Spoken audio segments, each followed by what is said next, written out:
Odd सतगुरु रामपाल जी परमेश्वर जी की जय हो। सभी भाई बहनों को पवन दास की तरफ से प्यार भरा सत साहिब। भाई और बहनों, आज 7 दिवसीय साध संगति का समापन है।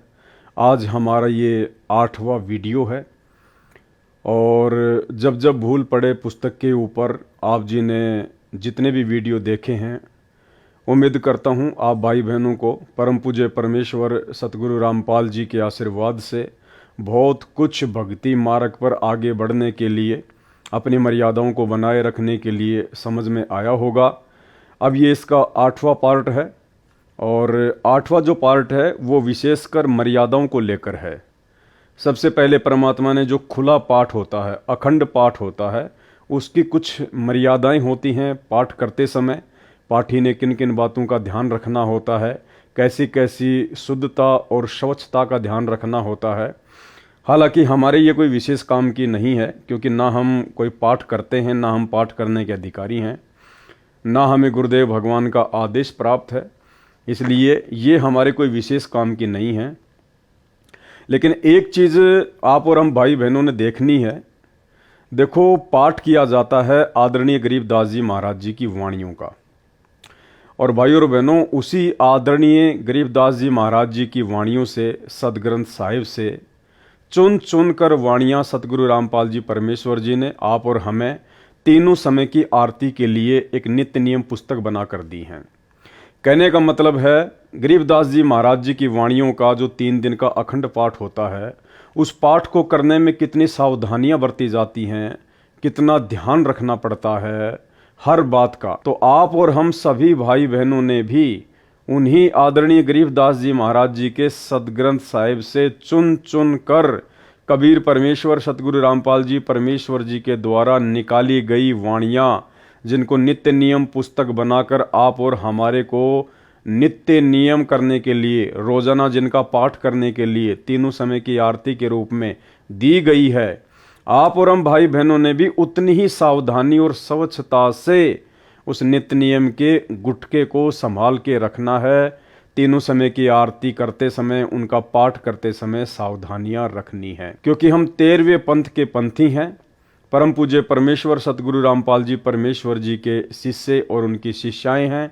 आप और हमारे लिए वास्तव में यदि कोई ओरिजिनल सदग्रंथ साहिब है, तो पूज्य गुरुदेव जी के द्वारा तीनों समय की आरतियों का जो गुटका दिया गया है, जो छोटी सी भक्ति बोध पुस्तिका दी गई है, वो हमारे लिए वास्तव में सदग्रंथ साहिब है। यानी हमने कितनी सावधानी रखनी है, कितना महत्व देना है उस 3 समय की आरती के गुटके को और तीनों समय की आरतियों को। तो कुछ कुछ पॉइंट हम लेंगे इससे। खुले तथा अखंड पाठ की मर्यादा, गुरुदेव जी का आदेश, तो ये आप और हमारे लिए विशेष नहीं है, इसलिए हम केवल उसी बात को लेंगे जो हमारे लिए विशेष हो। इसमें 11 नंबर का पॉइंट है, जिसमें परमात्मा ने आदेश दिया है कि पाठी को सामान्य विधि से पाठ पढ़ना है। हनुमान चालीसा की तरह राग रूप में या अन्य बोली की लय में रामायण की तरह बिल्कुल नहीं पढ़ना है। जबकि आप और हम सभी भाई बहन अच्छे से जानते हैं कि सतगुरुदेव भगवान की आवाज़ में आदरणीय गरीबदास जी महाराज जी की वाणियाँ जो 50 घंटे की हैं, जो आप सभी भाई बहनों के घरों में पाठ रूप में चल रही हैं, और सतलोक आश्रम मैनेजमेंट हरियाणा के द्वारा गुरुदेव भगवान की आवाज़ में उन आश्रमों में पाठ शुरू करने से पहले जो भगत अपने मुंह से बोलकर पाठ किया करते थे 3 दिन का, तो आप और हमें अच्छे से पता है कि किस प्रकार से वो लय में गाया करते थे, राग में गाया करते थे, भजन की तरह उसका पाठ किया करते थे। वाणियाँ उन भक्तों की यूट्यूब पर बहुत ज़्यादा शेयर की जाती थी। तो अंतर्यामी परमात्मा ने देखा कि इनको तो पाठ करना भी ढंग से नहीं आता है, इसलिए परमात्मा ने 11 नंबर पॉइंट में उनको निर्देशित किया कि पाठी को सामान्य विधि से पाठ करना है, यानी नॉर्मल तरीके से उसको पढ़ना है, किसी भजन की तरह या लय में या हनुमान चालीसा की तरह या रामायण की तरह नहीं पढ़ना है। पाठी को सामान्य विधि से पाठ पढ़ना है, हनुमान चालीसा की तरह राग रूप में या अन्य बोली की लय में रामायण की तरह बिल्कुल भी नहीं पढ़ना है। और भी बहुत सारे पॉइंट हैं।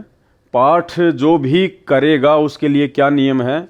जो माई बहन बेटी बिंदी लगाकर आती है वे पाठ पढ़ सकती हैं। काजल या अन्य श्रृंगार व चमकीले कपड़ों वाली, बालों को डाई करने वाले, लिपस्टिक लगाकर माई बहन बेटी या भगत पाठ पर नहीं बैठना है। यानी परमात्मा ने बिल्कुल निर्देशित कर दिया है इस अखंड पाठ के माध्यम से आप और हम भाई बहनों को शिक्षा केवल ये लेनी है 17 नंबर पॉइंट से कि अब हम सत्सेवक जो तीनों समय का पाठ करते हैं अपने घर पर, नित्य नियम, असुर निकंदन रमेणी और संध्या आरती, तो भाई और बहनों आपका वो तीनों समय का नित्य पाठ, वो तीनों समय की आरतियां उसी समय परमात्मा के चरणों में समर्पित होंगी। उसी समय आपकी तीनों समय की पाठ की वाणियां सही मानी जाएंगी जब आप इन नियमों का पालन करेंगे। यानी सतगुरु रामपाल जी भगवान के भगत बनने के बाद में यदि आप भक्ति बोध पुस्तक को हाथ में लेके पाठ करते हैं तो ध्यान रखना, एक तो आपने काजल बिल्कुल भी नहीं लगाना है। अन्य श्रृंगार का मतलब है किसी भी प्रकार का सोना चांदी या आर्टिफिशियल का गहना आपने नहीं पहनना है। चमकीले कपड़े बिल्कुल भी नहीं पहनने हैं। बालों को डाई बिल्कुल भी नहीं करना है। लिपस्टिक लगाकर माई बहन बेटी या भगत पाठ पर नहीं बैठ सकते। तो ये कुछ नियम बता दिए परमात्मा ने। अगर आप इन मर्यादाओं को तोड़कर अपने घर पर तीनों समय का पाठ नित्य नियम की पुस्तक से करते हैं तो आपका पाठ सतगुरु रामपाल जी भगवान को समर्पित नहीं माना जाएगा। सिर पर छज्जेदार टोपी पहनकर पाठ नहीं पढ़ सकते। यानी कोई भी भाई बहन जो है तीनों समय का जो नित्य नियम जो करता है अपने घर पर या कहीं भी, उसको टोपी पहनकर पाठ नहीं करना है। टोपी मतलब जिसके आगे छज्जा होता है, टोपी जिसको हम कहते हैं कैप, वो पहनकर उसने पाठ नहीं करना है। केवल सामान्य टोपा या टोपी पहनकर पाठ पढ़ सकते हैं। जिस प्रकार से हम सत्सेवक भाई बहन सफेद कलर का एक कपड़ा अपने सिर पर बांधकर तीनों समय का पाठ करते हैं, तो परमात्मा कहते हैं कि आप जी इस प्रकार से केवल सामान्य टोपा या टोपी पहनकर पाठ पढ़ सकते हैं।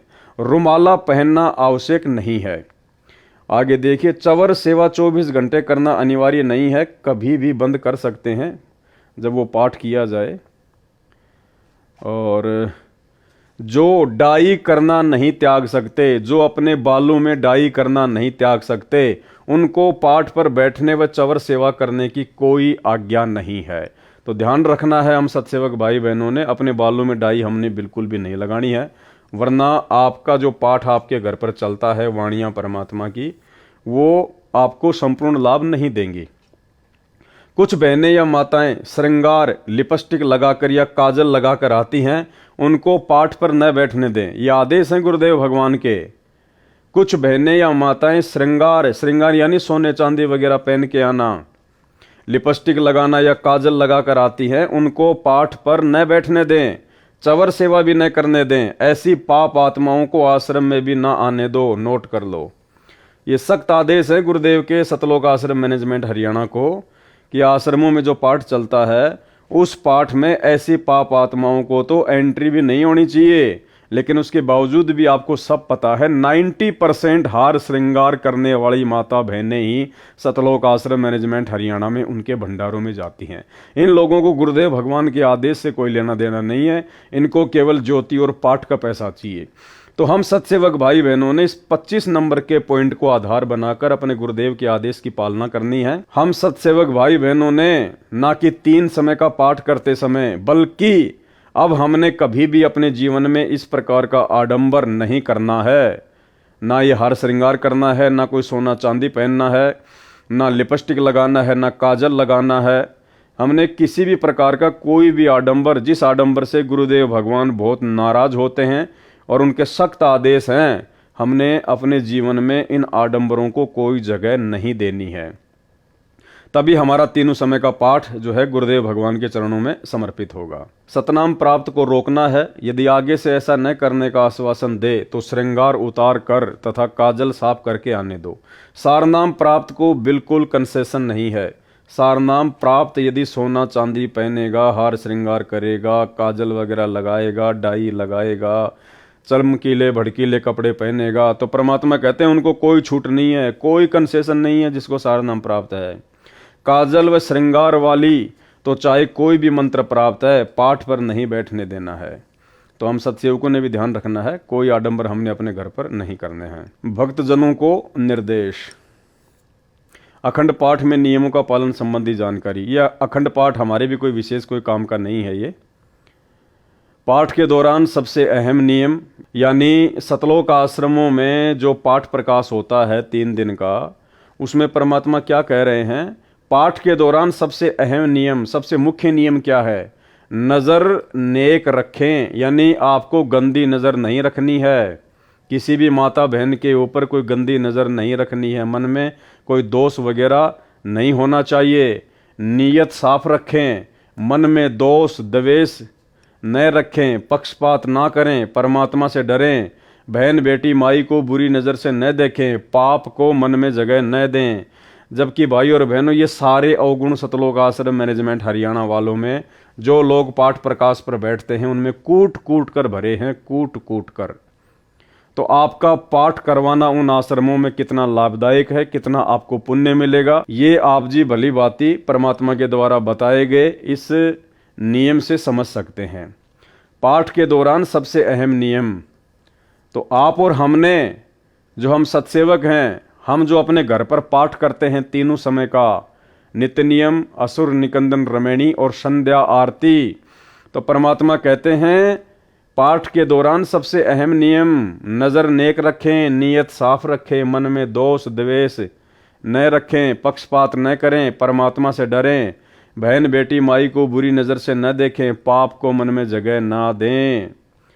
तो सतलोक आश्रम मैनेजमेंट हरियाणा से जुड़े हुए भाई बहन जो उन आश्रमों में पाठ करवाते हैं, तो भाई आप जी भली भांति इन लोगों के आचार विचार व्यवहार से ये 80 पेज का लेटर पढ़ के आपने देख लिया होगा इन नियमों के ऊपर ये लोग कितने खरे उतर रहे हैं।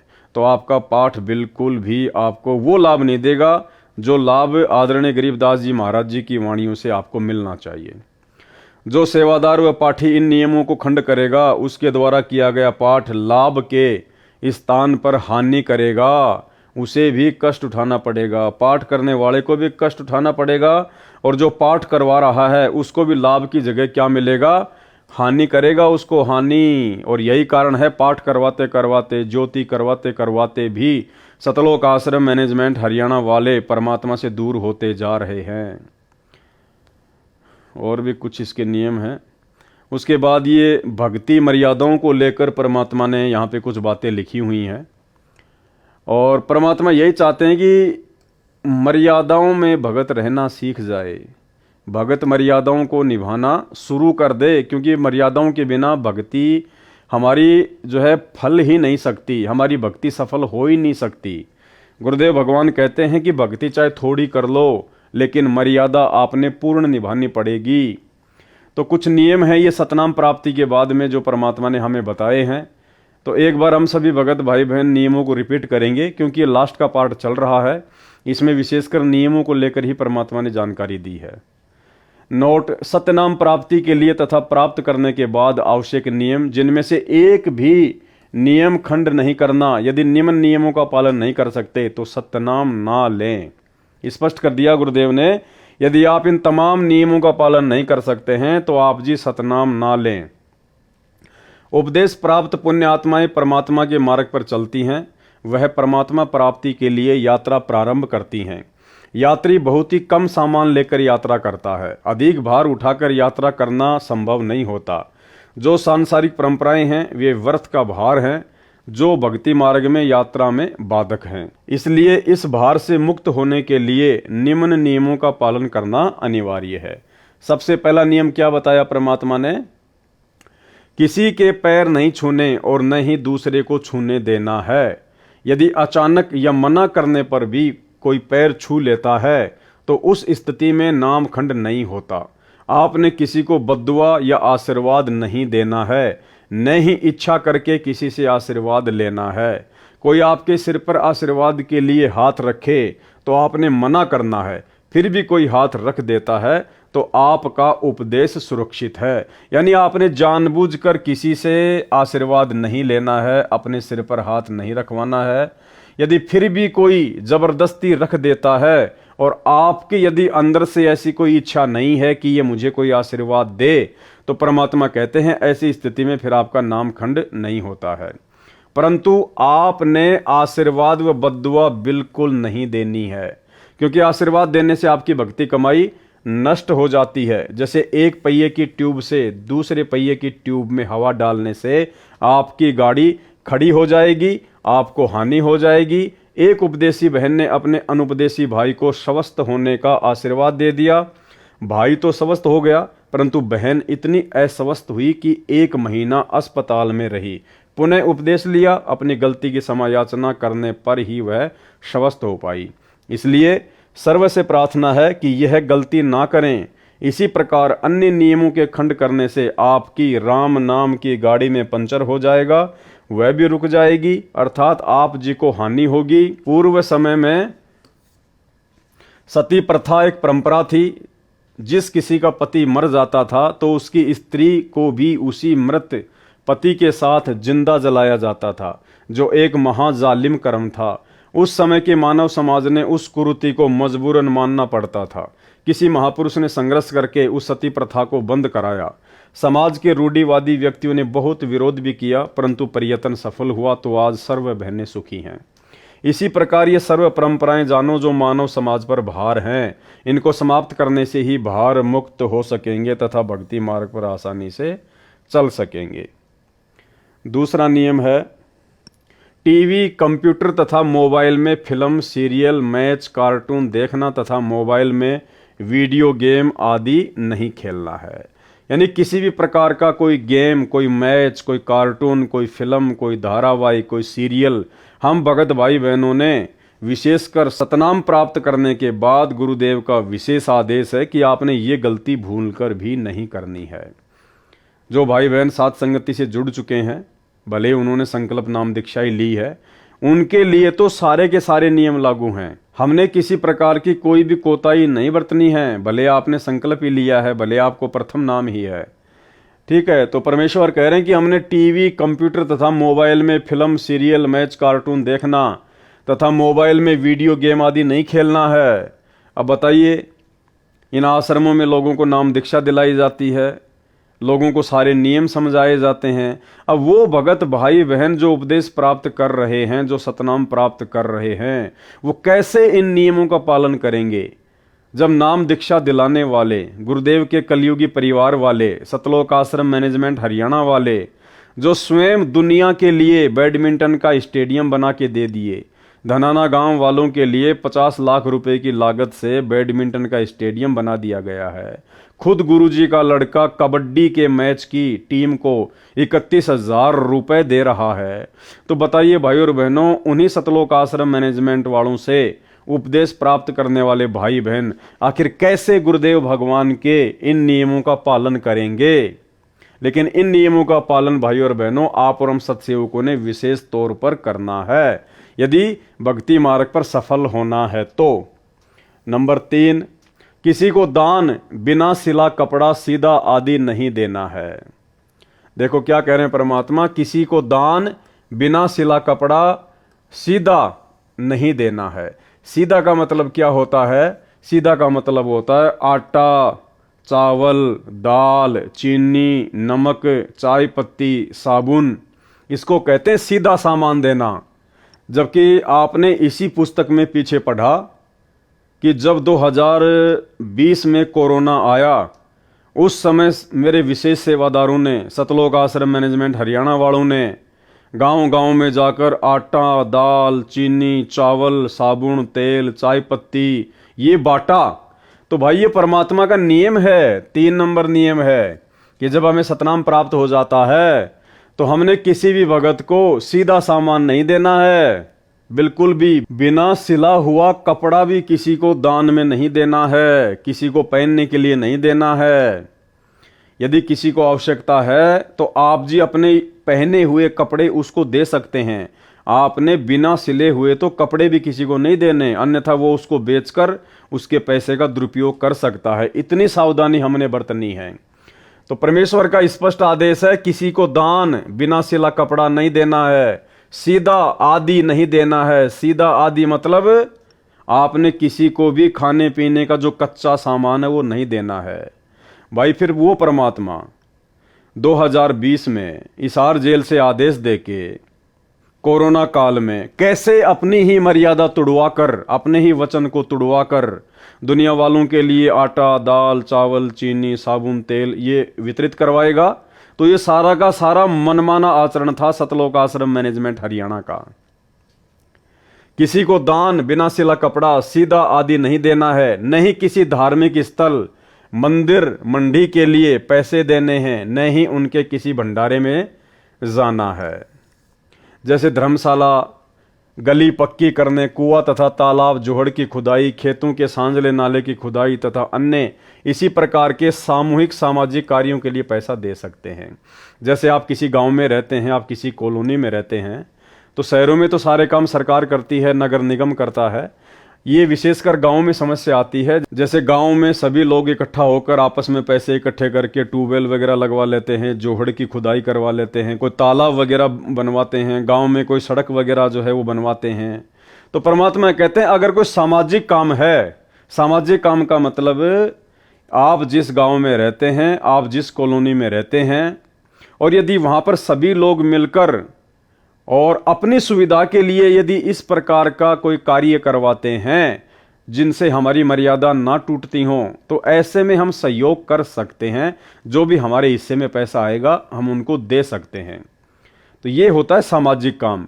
ऐसा नहीं है कि समाज में कहीं और जगह काम हो रहा है, किसी दूसरे गांव में कोई सामाजिक काम हो रहा है और उस गांव के लोग हमारे से चंदा मांगने आ जाएं और उस सामाजिक काम का हम कोई यूज ही नहीं करते, तो हमने उनमें कोई सहयोग नहीं करना।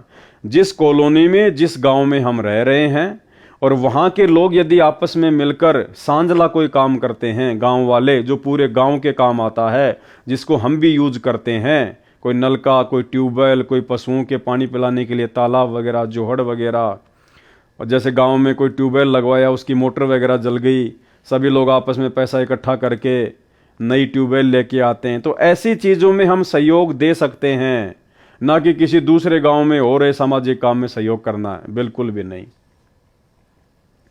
नंबर 4, माथे पर तिलक न लगाना है और न ही लगवाना है, भात में पटड़े पर नहीं चढ़ना है, गले में माला नहीं डलवानी है और न ही डालनी है, और न ही किसी की झोली में पैसे डालने या लेने हैं। यदि दोनों पक्ष उपदेशी हैं तो विवाह केवल असुर निकंदन रमैणी करके साधारण विधि से करना है तथा भात परंपरा को समाप्त करना है। कोई त्योहार, जागरण, मुंडन, धार्मिक अनुष्ठान, जन्मदिन, छठी आदि नहीं मनाना है, न ही उसमें जाना व सहयोग करना है। स्पष्ट आदेश है परमात्मा के, ध्यान रखना।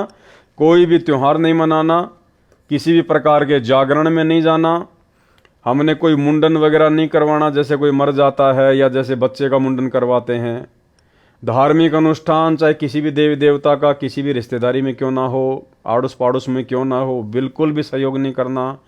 जन्मदिन चाहे पड़ोस में क्यों ना हो, बिल्कुल नहीं जाना। चाहे घर में किसी काका, ताऊ, चाचा के बच्चे का जन्मदिन क्यों ना हो, हमने उस दिन स्पेशली उन लोगों के खाना नहीं खाना है, उसकी जन्मदिन पार्टी में नहीं जाना है, बिल्कुल भी।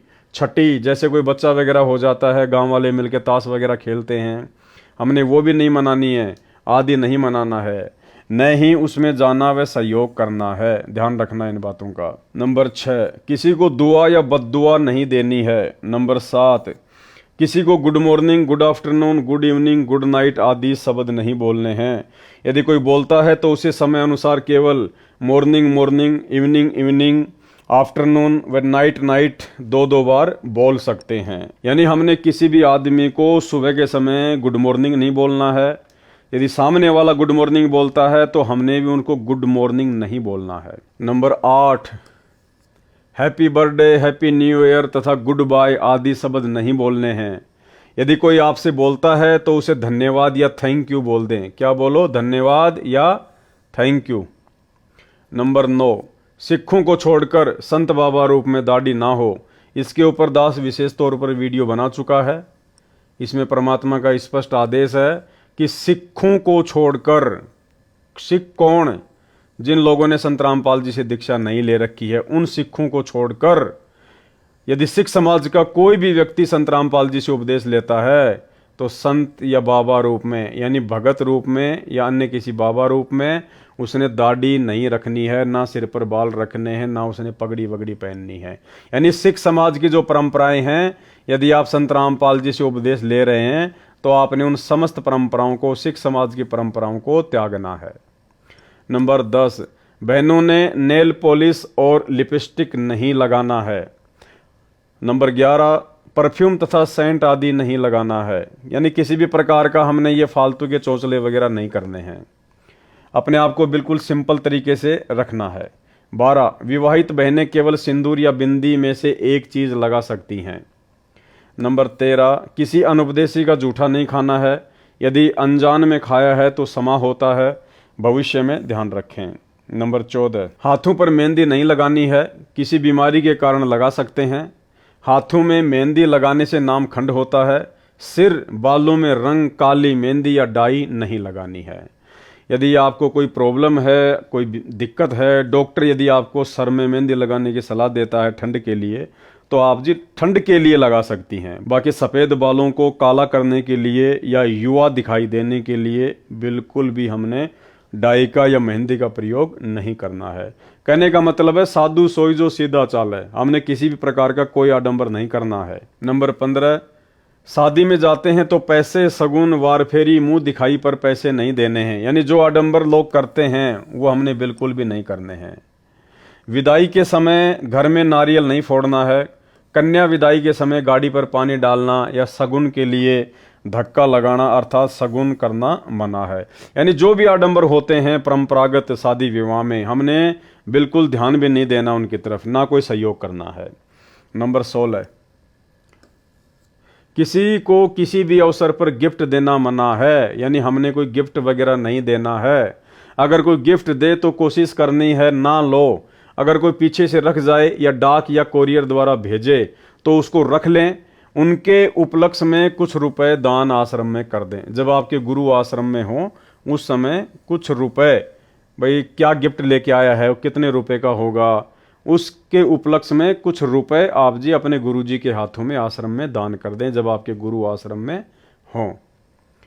नंबर 17, परिवार में किसी की भी शादी हो तो परिवार के अन्य सदस्यों के लिए कपड़े आदि नहीं देने व नहीं लेने हैं, यानी हमने बिल्कुल भी लेन देन नहीं करना है, ना कपड़े का ना और किसी चीज़ का।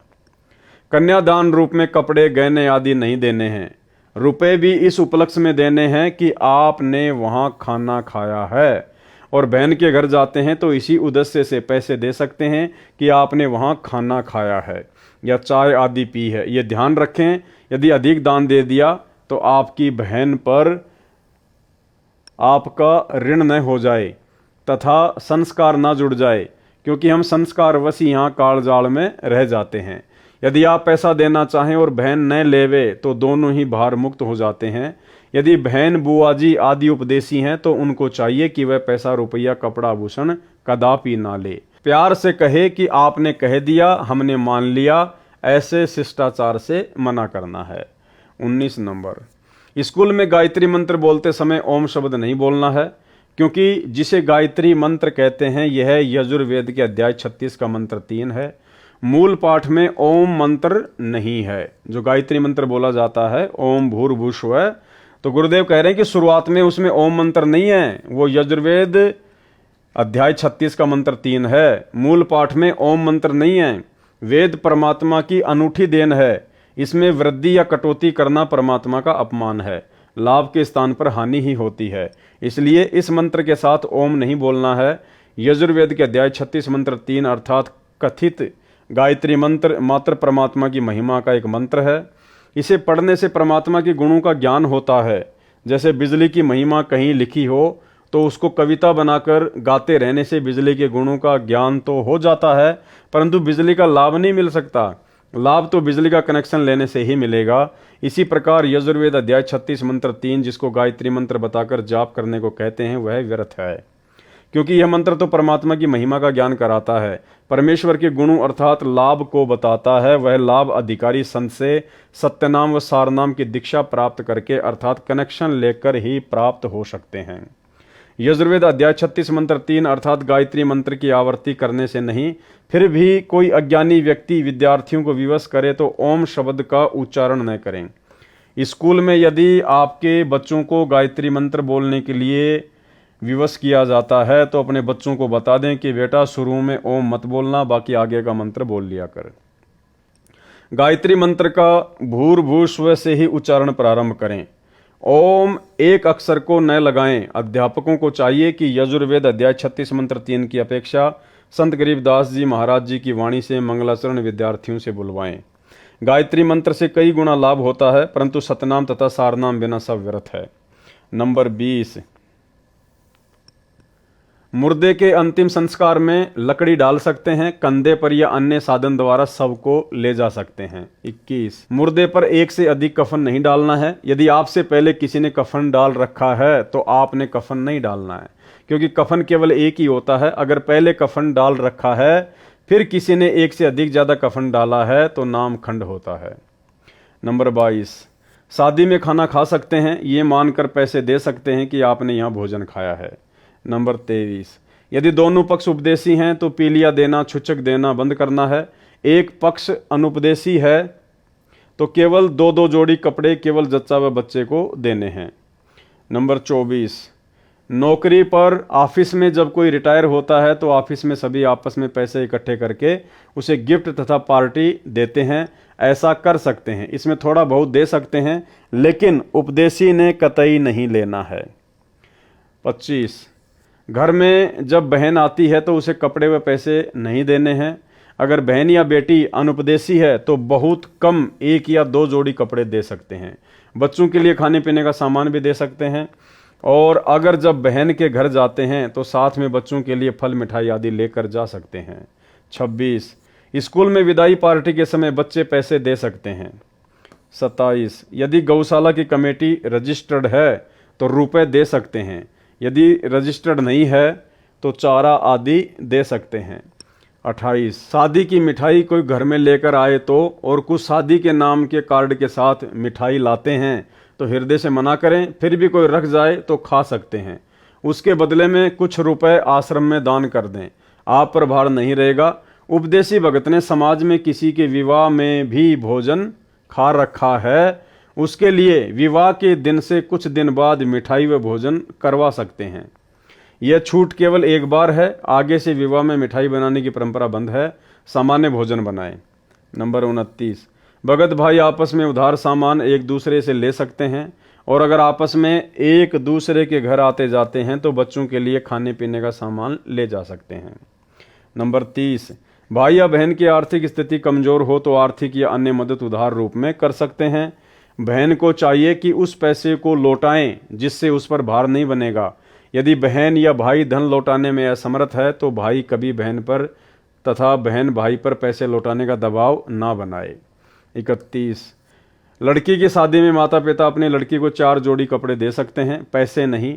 अगर लड़के की शादी में लड़की वाले बगैर नाम वाले हैं और वो अगर ज़बरदस्ती अपनी लड़की को कुछ देना चाहें तो इसी प्रकार लड़की की शादी में लड़के वाले अनुपदेशी कुछ मांग करें तो स्पष्ट मना कर दें, बिल्कुल नहीं लेना देना है। 32, जिन लड़कियों का विवाह होता है वे जिन कपड़ों को पहनकर विवाह मंडप अर्थात रमणी में बैठे उन्हीं कपड़ों में अपनी ससुराल जाए, अन्य पोशाक न बदले। किन्हीं परिस्थितियों में बदलने पड़े, जैसे मिट्टी लग जाए, गीली हो जाए या अन्य कारण से खराब हो जाए तो बदल सकते हैं, अन्यथा नहीं। सुनने में आया है कि कुछ बहनें रमणी में विवाह के समय सामान्य पोशाक पहनती हैं, बाद में तड़क भड़क वाली पोशाक पहनकर ससुराल जाती हैं। वह मर्यादाओं के विरुद्ध है। विवाह के समय जैसी भी नई या पुरानी पोशाक पहन रखी है उसी को पहनकर ससुराल में जाएं। अन्य या उपरोक्त परिस्थितियों में पोशाक बदली जा सकती है। नंबर 33, आपके द्वार पर कोई भिक्षुक आता है या कहीं बाजार में आपसे कोई भिक्षा मांगता है तो उसे पैसे ना दें, खाना खिला दें। यदि उसको वस्त्र की आवश्यकता है तो वस्त्र बिना सिला न दें, पुराना या नया सिला हुआ कपड़ा दें। कंबल चद्दर भी पुराना दें, नहीं तो अधिकतर भिक्षुक शराबी कबाबी हैं, नए कपड़ों को बेचकर शराब आदि नशीली वस्तुओं का प्रयोग करते हैं, वह दोष दान करने वाले को भी लगेगा। एक श्रद्धालु ने कहा कि यह अच्छा सा नहीं लगता कि भिक्षुक को रुपए न दें, आत्मा नहीं मानती। उसके लिए उत्तर, एक उदाहरण यह है कि एक भद्र पुरुष ने एक भिखारी को 100 रुपये की भिक्षा दी। पहले वह भिक्षुक पाव शराब पीता था, अपनी पत्नी व परिवार को परेशान करता था। उस दिन 100 रुपये प्राप्त होने के कारण उस भिखारी ने आधा बोतल शराब पी ली। शराब के नशे में अपनी पत्नी को पीट डाला। उस भिखारी की पत्नी ने बच्चों समेत आत्महत्या कर ली। उस जेंटलमैन के 100 रुपए के दान ने एक परिवार को उजाड़ दिया। इसका दोष दानकर्ता को है। गीता में लिखा है कि कुपात्र को किया दान लाभ के स्थान पर हानि ही करता है।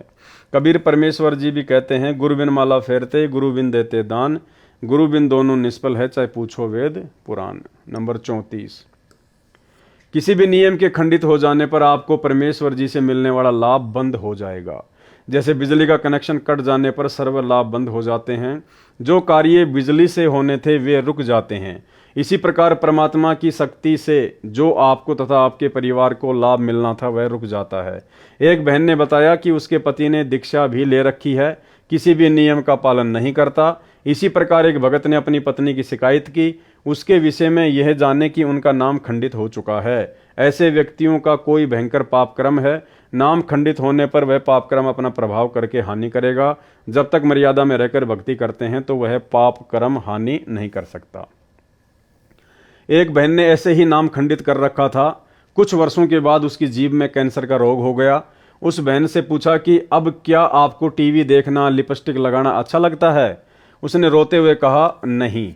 इसी प्रकार परिवार व शरीर में हानि से बचने के लिए तथा परमात्मा से लाभ प्राप्त करके मोक्ष प्राप्ति के लिए मर्यादा में रहें, अन्यथा पाप कर्म आपको नुकसान कर देगा। इसलिए सर्व पुण्यात्माओं से पुनः निवेदन है कि सर्व नियमों का विधिवत पालन करके मानव जीवन को सफल बनाएं तथा पूर्ण मोक्ष प्राप्त करके सदा सुखी बने। ये ध्यान रखना भाई और बहनों, आगे काम आएगा। यानी सतगुरु रामपाल जी भगवान हमें जो उनके आध्यात्मिक नियम हैं, जो भक्ति के नियम हैं, परमात्मा ने 34-35 नियम हमारे को बता दिए। इनमें कोई छूट नहीं है, कोई कंसेशन नहीं है।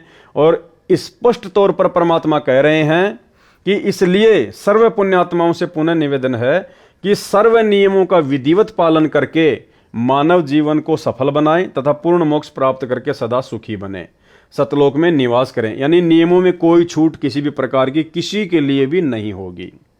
जो विद्यार्थी शिक्षा समय में मौज मस्ती करते हैं वे शिक्षा से वंचित रह जाते हैं, आजीवन कष्ट उठाते हैं। जो शिक्षा के समय में मौज मस्ती न करके लगन से शिक्षा पूरी कर जाते हैं तो उनको विद्यालय में किए प्रयत्न का फल बाहर क्षेत्र में नौकरी द्वारा प्राप्त होता है। इसी प्रकार सर्व मानव परमात्मा प्राप्ति के विद्यालय में विद्यार्थी यानी भगत हैं। जो भगत मौज मस्ती करते हैं, भक्ति तथा नियमों का पालन न करके अन्य प्राणियों के शरीरों में घोर कष्ट उठाएंगे।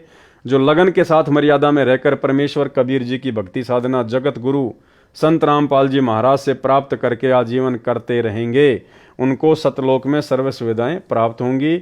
वहाँ वृद्ध अवस्था नहीं है, मृत्यु भी नहीं होती, ऐसा ही जीवन है। नर नारी व परिवार है वह कभी मृत्यु को प्राप्त नहीं होता।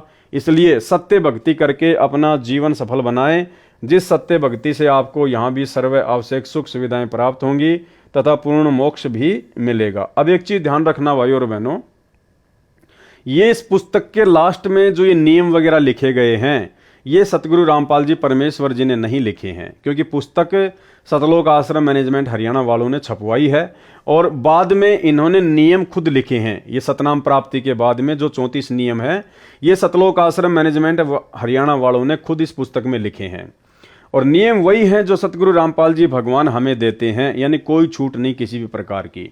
तो पहले तो इन लोगों ने ये 34-35 नियम लिख दिए सारे के सारे। अब उसके बाद में ये क्या लिख रहे हैं, विशेष छूट, समाज में स्थान बनाने के लिए विशेष छूट दी जाती है। संत रामपाल दास का निवेदन दिनांक 17 फरवरी 2018 से लागू। अब ध्यान रखना भाई और बहनों, ऊपर परमात्मा ने हमारे को सतनाम के 34 नियम बता दिए। उसमें परमात्मा कह रहे हैं कि इन नियमों का यदि आप विधिवत पालन करोगे, यानी प्रत्येक नियम का पालन करोगे तो ही आपका जन्म मरण का रोग कटेगा, आपको परमात्मा से मिलने वाला लाभ मिलेगा, अन्यथा नहीं मिलेगा। अब फिर वो परमात्मा समाज में विशेष स्थान बनाने के लिए कैसे छूट देगा नियमों में?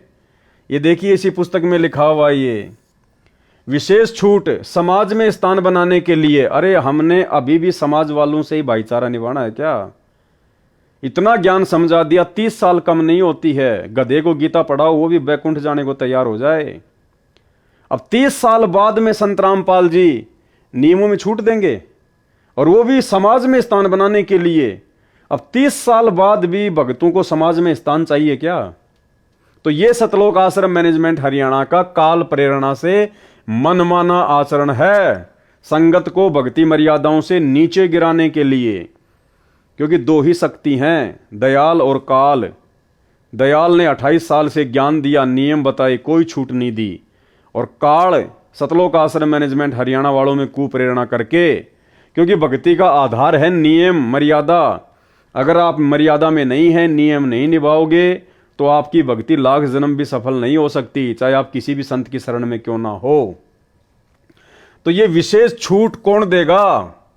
सतगुरु रामपाल जी परमेश्वर जी तो नहीं देंगे ना। कभी हमने उनके 28 वर्षों के सत्संगों में कभी सुना कि बच्चों आपको थोड़ी बहुत मैं छूट दे रहा हूं नियमों में, आपको समाज में स्थान बनाने के लिए, अपने रिश्तेदारियों में स्थान बनाने के लिए मैं आपको छूट दे रहा हूं। पहले भक्ति सौदागर पुस्तक चलती थी ज्ञान गंगा से पहले, तो एक सत्संग में परमात्मा ने कहा कि भाई हमने इस भक्ति सौदागर पुस्तक के शुरू में सारे नियम लिख दिए हैं, अगर इस आश्रम की तरफ मुंह करो तो पहले नियम पढ़ के आना, अगर ये नियम निभा सको तो नाम दीक्षा लेना आके, नहीं तो अपने घर बैठे रहना। आप खुद सतगुरु रामपाल जी परमेश्वर जी के मुख कमल से सुन लीजिए, 2010 का ये सत्संग है। कहते नकबे सर नकबा बनी पैर थी हार हमेल, 1-1 लाख के गहने पहरा करती, आज वो सुंदरी से कुतिया बनी देख साहिब के खेल। तो पुण्यात्मा, ये इन बातों से डर लगना चाहिए। इन बातों से डर लगने लगेगा, मालिक में रुचि बनेगी और भजन करने को दिल करेगा। और ये लोग दिखावा जो ड्रामा है, नाचा कूदी, ये बकवाद मन में आवे को नहीं, ये कहने की आवश्यकता नहीं पड़ा। दास ने कैसा मत करियो, हाँ कहना तो पड़ता है एक बार बालक को, कुछ दिनों के बाद फिर आपकी रुचि ना बढ़े। इतना तो इस दास को विश्वास हो गया है कि परमात्मा के बच्चे भगवान को पहचानने लग गए, क्योंकि अब शिक्षित समाज है। आपको नाम दिया जाता है, नाम देने से पहले सब नियमों से परिचित कराया जाता है। और हमने ये पुस्तक बनाई है भक्ति सौदागर को संदेश, इसके प्रथम अध्याय में ही हमने नियमों का पूरा विस्तार से विवरण दिया है कि कोई भी पुण्यात्मा इस आश्रम की तरफ आएगा तो पहले तैयार होकर आवे। पहले क्या होता था कि भक्तजन समझाते थे, नाम ले लो तुम्हारा कल्याण हो जाएगा, बड़े सुख होते हैं, यहाँ आ जाते थे उपदेश लेने।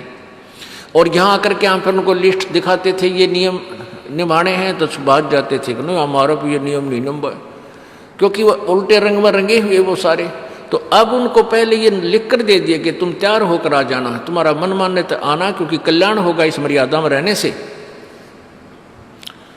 तो अब ये दास देख रहा है कि अब कितना डर लगता है बहन बेटी भाइयों को, बच्चों को।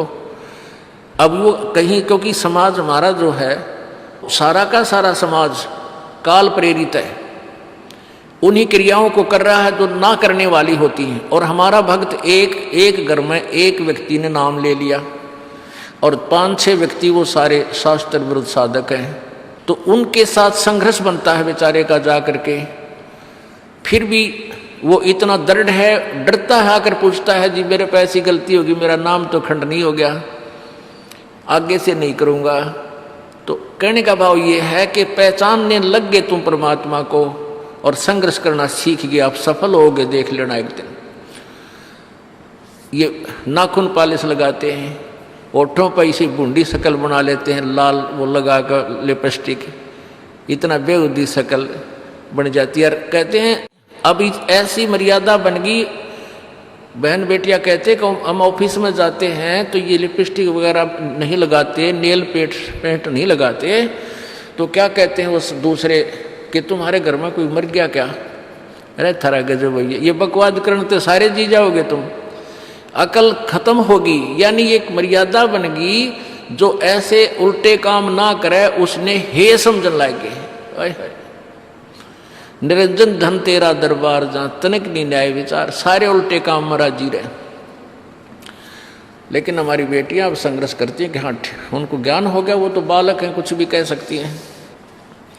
तो अब हम सबको बताते हैं ये ऐसा नहीं करना, क्योंकि पहले हमारा ज्ञान गांव में ज़्यादा चला था। इस दास ने गांव में जाकर प्रचार किया, तो वहाँ तो ये था को ना लिपस्टिक का फंड था, ना कोई नाखून पालिश लाया करती, मेहंदी मुंदी ला लेती, तो यार वो भी मना कर दिया हमने, समझा दिया कि इसका कोई फायदा नहीं है, अपना भक्ति करो, तो वो तो सब एक साधारण सी बात ही छोड़ छाड़ दी। अब शहरों में फैल गया परमात्मा का जो ज्ञान है। अब शहरों से जो बेटियां आती हैं वो सारे तो नाखुना निशी बुरे हाल तो सनाए पाओगी। और इधर बिहार में तो और बेगन हो रहा है, कति बुढ़ी बालक सारे लाल ये नाखुना न कति नो कुसूती तरह पेंट करके लाओगे नो चमकान दे। अब इनको समझाना पड़ता है कि ये नहीं करोगे तो मान जाते हैं कि नहीं आगे नहीं करेंगे हम। तो इनकी आवश्यकता भी क्या है, भगवान ने जो कितने सुंदर नाखून पहले बना के दे रखे, इन पर क्या फायदा और बकवाद करने की। तो मालिक ने जो अंग दे रखे हैं वो बहुत अच्छे बना के दे रखे हैं। इसमें हमको फेरबदल करें, ये हमारी वो लोग दिखावा मेकअप है, इसकी हमें आवश्यकता नहीं। अब तो हम आपको बता रहे हैं, समझा रहे हैं पहली बार, फिर आप पे सियाने हो जाओगे, आपकी आप पर रुचि ना करे। जैसे नानक साहब कहते हैं, ना जाने काल की कर डारे किस विध डल जा पासा वे, जिना के सरते मौत खड़क दी नानू के डांसा वे। अब प्रसंग था कि साध मिले साड़ी शादी होंगी और भी छड़ जा दिलगिरी वे, अख दे नानक सुनो जहाना ये मुश्किल हाल फकीरी वे। अब बताओ भाई और बहनों, इस वीडियो को सुनने के बाद में क्या आप ये यकीन करेंगे कि ये विशेष छूट समाज में स्थान बनाने के लिए सतगुरु रामपाल जी परमेश्वर जी ने दी होगी?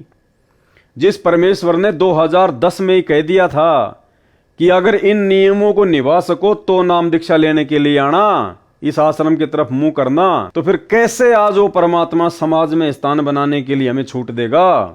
भाड़ में जाओ ये समाज।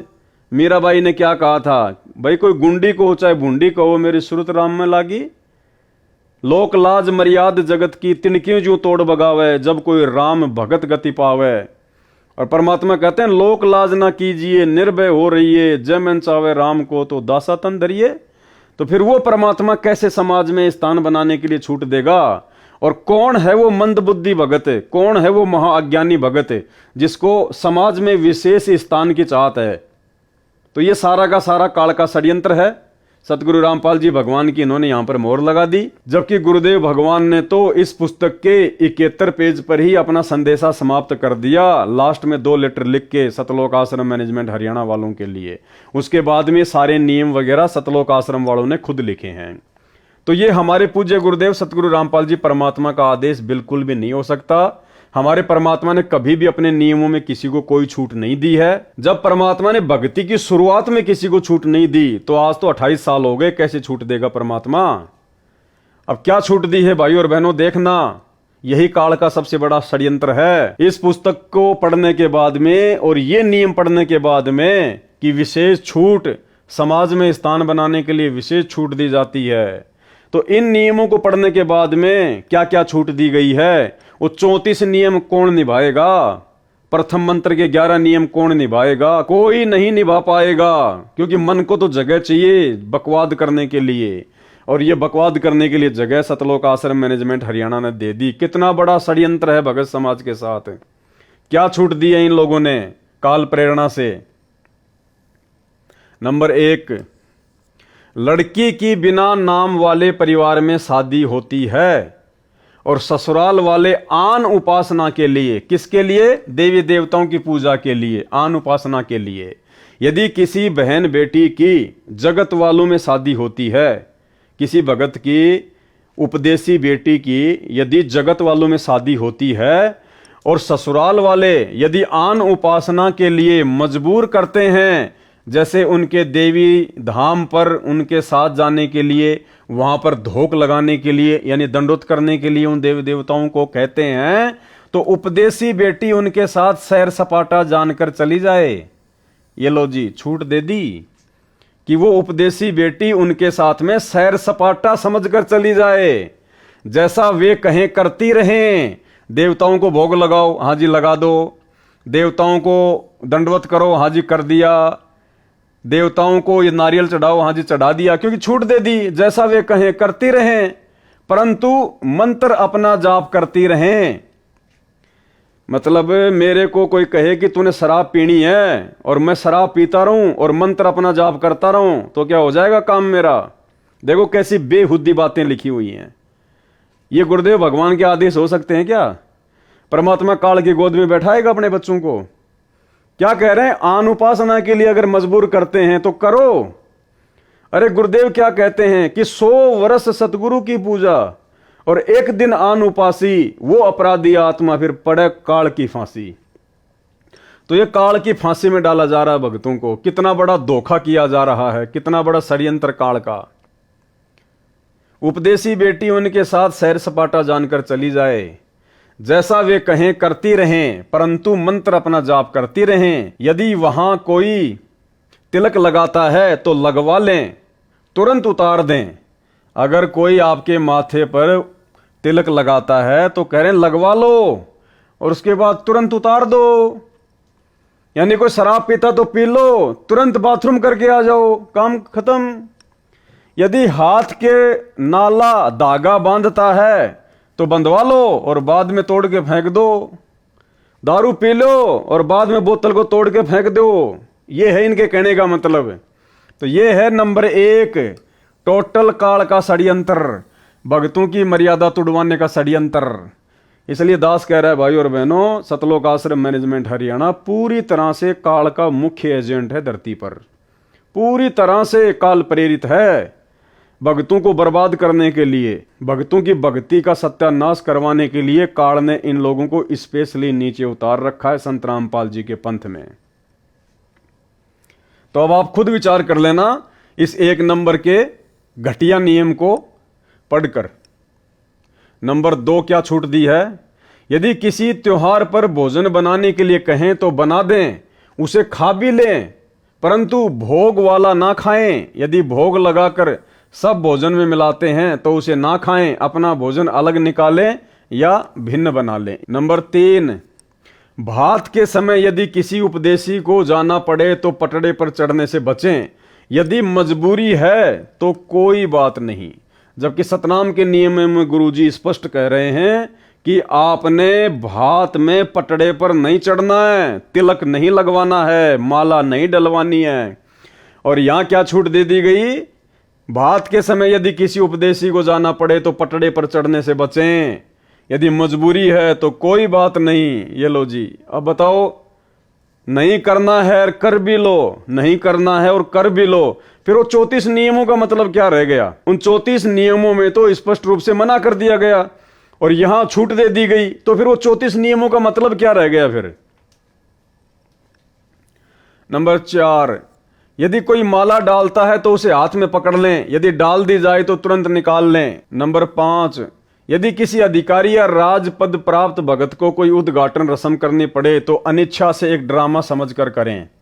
नंबर 6, यदि सरकारी कर्मचारी या अधिकारी का या प्राइवेट नौकर को या पुत्र वधू या पत्नी को निषेध वस्तु लेने के लिए आदेश होता है तो बचें। निषेध वस्तु यानी शराब, मांस, बीड़ी, गुटखा।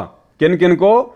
यदि सरकारी कर्मचारी, कोई सरकारी नौकरी करता हो, कोई चपड़ासी हो, कोई बाबू हो या कोई और कोई नौकर हो, अधिकारी का या प्राइवेट नौकर को या पुत्र वधू या पत्नी को निषेध वस्तु लेने के लिए आदेश होता है तो बचें। यदि मजबूरी है तो ला सकता है।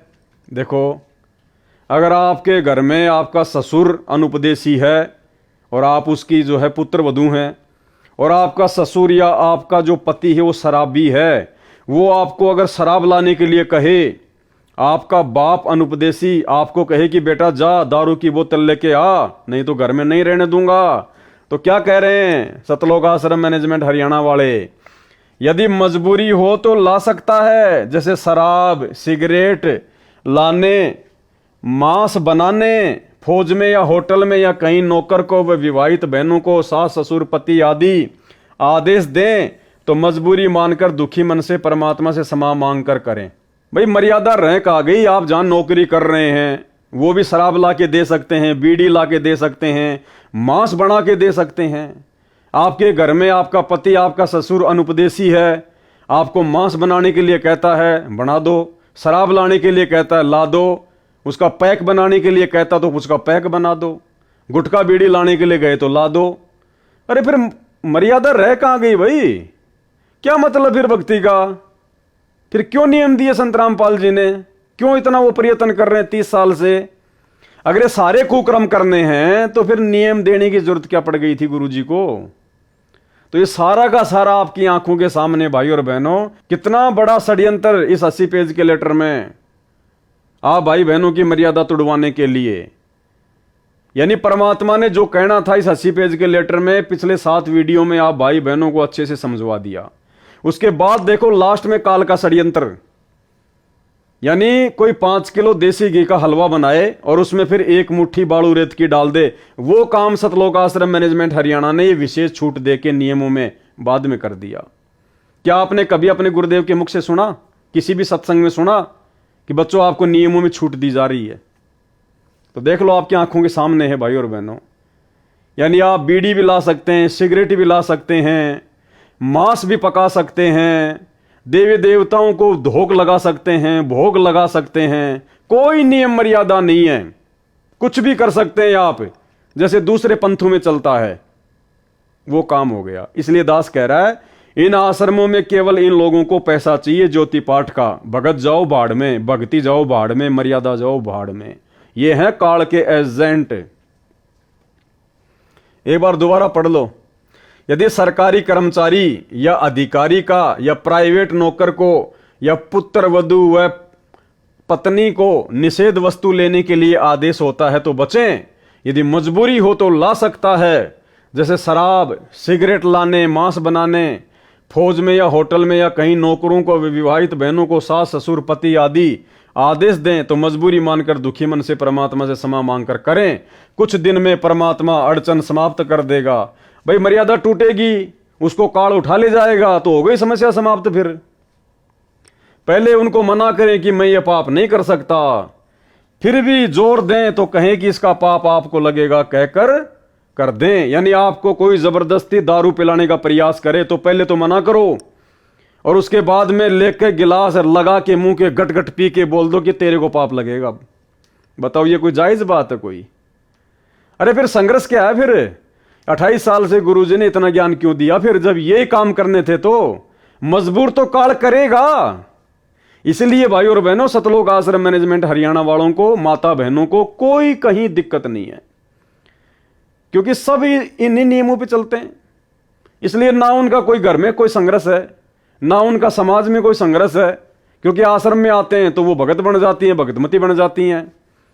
जब अपने गांव वापस जाती हैं, अपने समाज में वापस जाती हैं, रिश्तेदारियों में जाती हैं, तो वहां पे वो जगत वाली की तरह बन जाती हैं। वो जैसा कहते हैं वैसा वो करने लग जाती हैं। तो उनको संघर्ष करने की आवश्यकता नहीं है। ये संघर्ष तो सत्सेवक कर रहे हैं, सत्सेवक है। इसलिए दास कहता है कि भाई केवल सत्सेवक ही परमात्मा के हीरे मोती लाल हैं, बाकी सब काल के जीव हैं, काल के जीव। तो बताओ कोई मर्यादा बची नहीं, फिर भक्ति क्यों कर रहे हैं भाई? भक्ति सफल होगी कैसे? अरे डॉक्टर ने आपके कैंसर का ऑपरेशन कर दिया और कैंसर के रोगी को डॉक्टर ने कह दिया भैया तेरे को मीठा बिल्कुल भी नहीं खाना, तेरे लिए जहर समान है, ध्यान रखना इस बात का। और फिर डॉक्टर नीचे लिख दे कि विशेष छूट, अगर कोई तुझे दबाव दे तो तू मीठा खा लेना। तो बताओ वो डॉक्टर है क्या? वो डॉक्टर हो सकता है क्या? वो मरीज का वो हितैषी हो सकता है क्या? जब कैंसर के ऑपरेशन के बाद में उसने नियम दे दिया कि मीठा नहीं खाना भाई, नहीं तो मरेगा। एक तरफ तो ये कह रहा है और नीचे फिर कह रहा है विशेष छूट दे रहा हूं मैं तेरे को, खा लेना मीठा, कोई दिक्कत नहीं है। तो फिर क्या मतलब फिर नियम का?